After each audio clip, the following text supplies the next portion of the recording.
3 Watches 38, quote, "Ye have closed your eyes, and ye have rejected the prophets and your rulers, and the seers hath he covered because of your iniquity." End of quote. In the 29th chapter, 10th verse of Isaiah, it reads thus, quote, "For the Lord hath poured out upon you the spirit of deep sleep, and hath closed your eyes, the prophets and your rulers, the seers hath he covered." End of quote. The Book of Mormon provides a more accurate translation of this verse, quote, "For behold, the Lord hath poured out upon you the spirit of deep sleep. For behold, ye have closed your eyes, and ye have rejected the prophets and your rulers, and the seers hath he covered because of your iniquity." End of quote.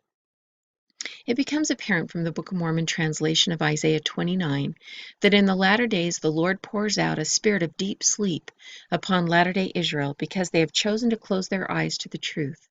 He covers the eyes of their seers because of their iniquity.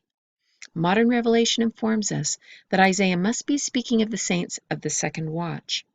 The Lord reveals in section 103 that the Latter-day Saints are the latter-day children of Israel. In section 88, he acknowledges that they are under condemnation for taking his words lightly. In section 112, he declares that the minds of the people have been covered with gross darkness and that all flesh have become corrupt. But what about the seers that are the leaders of latter-day Israel?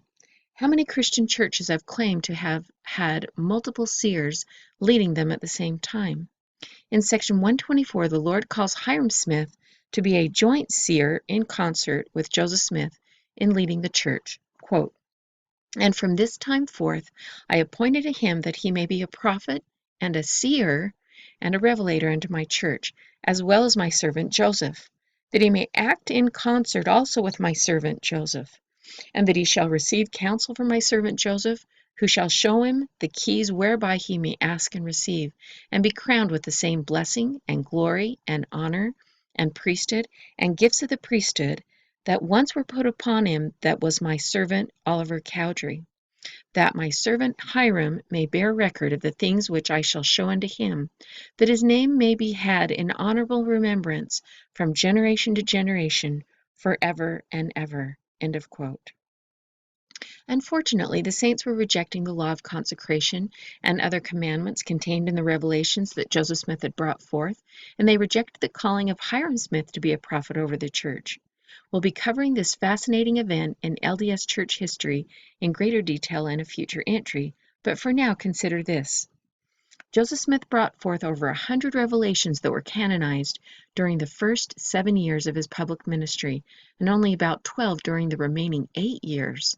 After the saints failed to live consecration in Jackson County and Kirtland, and were forced to flee both places, the flow of revelation began to diminish, just as the prophet Isaiah had prophesied. This remarkable prophecy in Isaiah provides another evidence that the marvelous work, which is the stone that Daniel saw rolling forth and crushing the kingdoms of the world, could not possibly have begun without interruption at the time of the LDS Foundation movement, since the Foundation movement resulted in the covering up of the eyes of the seers as a result of the iniquity of the saints.